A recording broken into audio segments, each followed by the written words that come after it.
انس بن مالک رضی اللہ عنہ اس حدیث کے راوی ہیں کہ جب ان سے پوچھا گیا کہ آپ صلی اللہ علیہ وسلم کی قرات کیسی تھی تو انہوں نے کہا کہ اللہ کے نبی صلی اللہ علیہ وسلم مدن مدن قرات کیا کرتے تھے، یعنی کھینچ کھینچ کر آپ قرآن پڑھا کرتے تھے، اور انہوں نے پڑھ کر بھی بتایا، آپ کہا کرتے تھے بسم اللہ الرحمن الرحیم، بسم اللہ کے لام کو کھینچتے، رحمان کے میم کو کھینچتے اور رحیم کے ہا کو کھینچتے، یعنی اس طرح کھینچ کھینچ کر آپ پڑھا کرتے تھے۔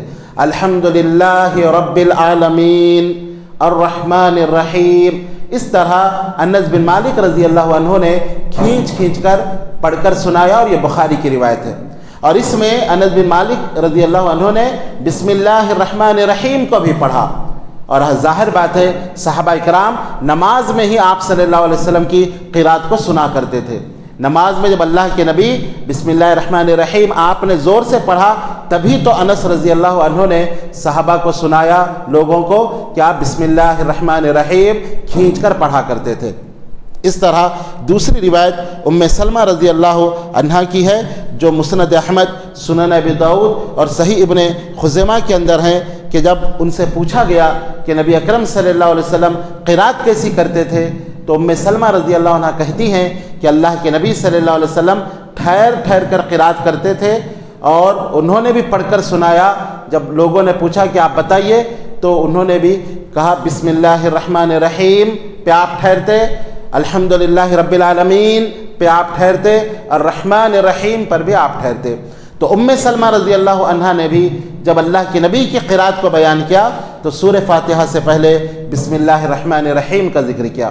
اس سے یہ ثابت ہوا، اور ظاہر بات ہے کہ ام سلمہ رضی اللہ عنہا نے نماز میں ہی آپ کی قرات کو سنا تھا، تو اس سے معلوم ہوا کہ آپ صلی اللہ علیہ وسلم نماز میں اونچی آواز سے بسم اللہ الرحمن الرحیم پڑھا کرتے تھے۔